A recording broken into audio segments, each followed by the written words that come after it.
आइए आ जाइए। ये वीरेंद्र चौधरी है, वीरेंद्र चौधरी, वीरेंद्र हुड्डा कह सकते हो आप इन्हें। और हमारे यहाँ के स्टूडेंट है। और ये तो आप समझ गए होंगे कि पुलिस डिपार्टमेंट में इनका चयन हो गया। राजस्थान पुलिस में ये कार्यरत है और कांस्टेबल के पद पर है। ये मेरे हिसाब से यहाँ बैठते थे और सिलेक्शन हो गया।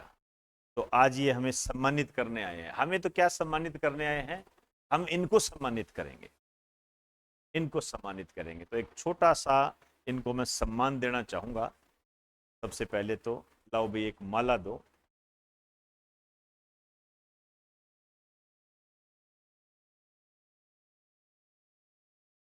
लो भाई।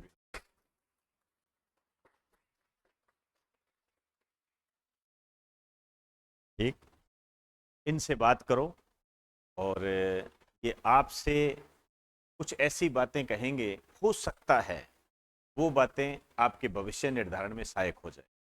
क्योंकि देखो, साक्षात सफलता है आपके सामने और साक्षात सफलता इसका कोई तोड़ नहीं होता है। एक भी बात इनकी आपके दिमाग में बैठ गई, कैसे तैयारी की, कैसे हुआ, तो हो सकता है भविष्य निर्धारण हो जाए। तो इनसे बात करो। ये लो, रखो, कोई बात नहीं। अरे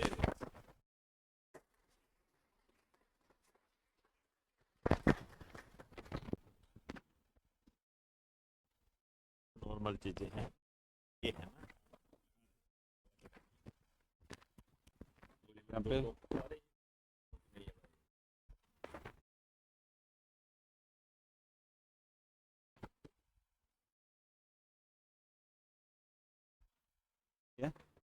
मैं वीरेंद्र हुड्डा हनुमानगढ़ का रहने वाला हूँ और मैंने जीके की कोचिंग सर के पास ही की है।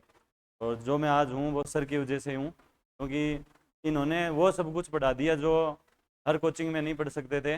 और जीके की कोचिंग में मैंने लगभग मतलब सारी चीज़ का ज्ञान किया, भी कैसे तैयारी करनी है, कैसे रहना है, कैसे पढ़ना है, किस प्रकार से नोट्स बनाने हैं। मैं तो ये कहता हूँ भी सर जो पढ़ाएंगे ना उससे 1% भी बाहर नहीं जाएगा। कई लोग दूसरी बुकें लाते हैं ना, मैं भी लाया था, सर ने खूब समझाया था मेरे को, उसके बाद में मैंने लाना ही बंद कर दिया। कोई भी नोट्स पढ़ने की जरूरत नहीं है, कोई भी तुम्हें किताब पढ़ने की जरूरत नहीं है। सर जो पढ़ाए वो नोट्स बना लो, डेली डेली जितना करवाए उतना पढ़ते रहो। फिर एक वीक में जितना सिलेबस होता है ना वो एक वीक के बाद पढ़ लो। फिर एक महीने में जितना हो गया वो एक महीने बाद पढ़ लो। रिवाइज करते रहो। और सर जो टेस्ट पेपर देते हैं ना वो टेस्ट पेपर वो कर लेना तुम।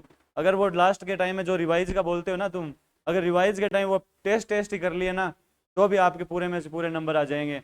मेरे 150 का एग्जाम होता है राजस्थान पुलिस का, झालावाड़ से फर्स्ट रैंक है मेरी।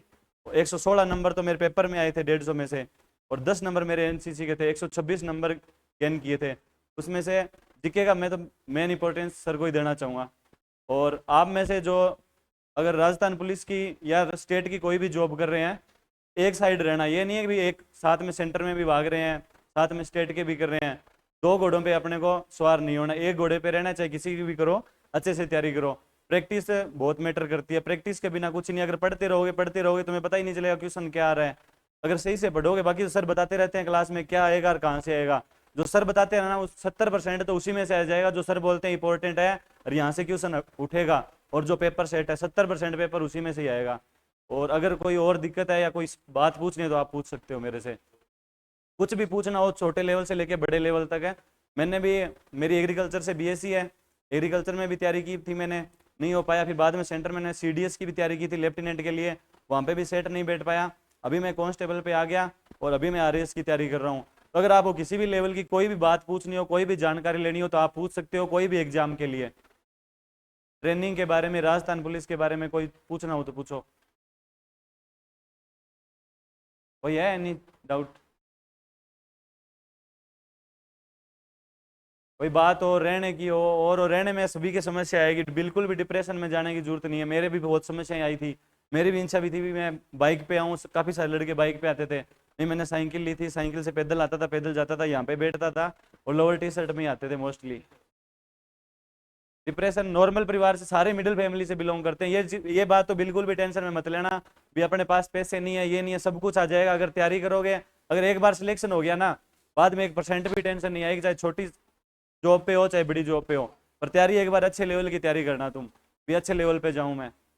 और डिप्रेशन में आने की 1% भी जरूरत नहीं है। डिप्रेशन में जितना ज्यादा आओगे वो खुद के ही नुकसान होगा, पढ़ नहीं पाओगे, या कोई लत लगा लोगे, गंदी लत लगा लोगे। लत तो लगानी नहीं है, जयपुर में इतने सारे ऑप्शन है बैड हैबिट्स डालने के, स्मोकिंग, ड्रिंकिंग और सारे काफी हैं। उन चीज से बच के रहना अगर तैयारी करनी है तो। अगर तैयारी करनी है तो बेड कंपनी से भी दूर रहना, दोस्तों से कोई मत 1% भी काम नहीं आएंगे दोस्त तुम्हारे, सच्ची देख लेना। खुद रहो, अकेले रहो, अकेले लाइब्रेरी जाओ, अकेले कोचिंग आओ, कोचिंग आते टाइम है जाते टाइम सर के जो करंट अफेयर के वीडियो है वो सुन लो, वो काम आएंगे आपके। और दोस्त वगैरह 1% भी काम नहीं आएंगे। हमारी साइड तो दोस्ती वगैरह बहुत करे जाए, हनुमानगढ़ गंगानगर हमारा तो ग्रुप चलता है, लेकिन मेरे इतनी जरूरत पड़ी है, बहुत सारे काम पड़े, लेकिन कोई काम नहीं आएगा जब असल में जरूरत पड़ेगी। ऐसे नॉर्मल कामों के लिए नोट्स ले लिए, इसके लिए जो पढ़ने वाले लड़के हैं ना, जो अच्छे लड़के हैं जिनसे आपको लगता है भी उनसे अपने को मोटिवेशन मिलता है, उन लड़कों के साथ रहो। जैसे मेरा एक दोस्त था, सर के पास ही कोचिंग किया है, चैतन्य सिंगल नाम का, अभी उसका सिलेक्शन हो गया अपने सब इंस्पेक्टर वाले बैच में और 83 रैंक है उसकी। उस बंदे ने मेरे को सर के बारे में नहीं पता था, मैं बिल्कुल एग्रीकल्चर से बीएससी की थी सवाई माधोपुर से, 2020-21 में हुई, 20-21 वाले बैच में हो गई थी। उसके बाद में पिछली साल दिसंबर में मैं यहाँ कोचिंग करने आया था। मई में मेरा एग्जाम था, यहाँ पे आने के लिए उसी ने बताया था कि जीके की अलग से करना, रीजनिंग की अलग से करना, कंप्यूटर की अलग से करना, तभी आपको 100% नॉलेज मिल पाएगा। अगर एक कोचिंग में जाओगे तो 1 या 2 टीचर आपको बढ़िया मिल जाएंगे, लेकिन 1 या 2 टीचर ऐसे होंगे जो उनको भी तो कुछ बचाना रहता है, तो वो सस्ते लेके आएंगे। और 1 या 2 टीचर ही अच्छा होगा, या तो मैथ का होगा या इंग्लिश का होगा, इन चीजों का होगा, जिससे कि उनकी लोकप्रियता बनी रहेगी। तो इसके लिए मेरे को चैतन्य सिंगल ने बताया था कि जीके की कोचिंग करना सर के पास है, इंग्लिश मैथ ऐसे ऐसे करके अलग अलग टीचर्स के बारे में बताया था। तो अलग कोचिंग करो, बढ़िया नोट्स बनाओ और प्रैक्टिस करते रहो। जिस एग्जाम की तैयारी कर रहे हो ना, उस चीज के बारे में आप पूरा नॉलेज रखो। सुबह से आप मेडिटेशन वगैरह के बारे में सर बताते हैं, रियल में बहुत हेल्पफुल है। घर पे बातें किया करो, बाकी सर से पूछ ही लिया करो आप कोई भी दिक्कत हो तो। और कोई बात पूछनी हो तो आप बता दो, मैं बता देता हूँ। चैतन्य भी थोड़े दिनों में आएगा यहाँ पे सर के पास, अभी वो जयपुर अरे सवाई माधोपुर का रहने वाला है। एसआई की भी ट्रेनिंग शुरू होने वाली है 1 तारीख से अपने आरपीएस जयपुर। अपने सभी इंस्पेक्टर आरपीएस जितने भी अधिकारी ऑफिसर्स होते हैं ना पुलिस के अंदर, उनकी ट्रेनिंग अपने आरपीएस जयपुर ही होती है पानीपत से।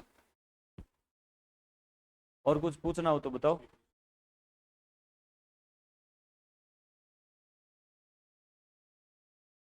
ठीक है, थैंक यू सो मच।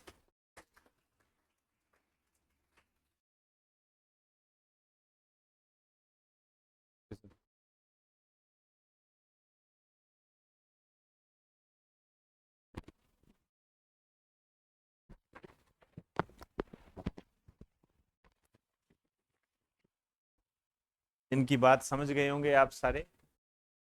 एक तो रिवीजन को महत्व दो और नोट्स को बार बार पढ़ते जाओ बढ़िया तरीके से, शानदार तरीके से।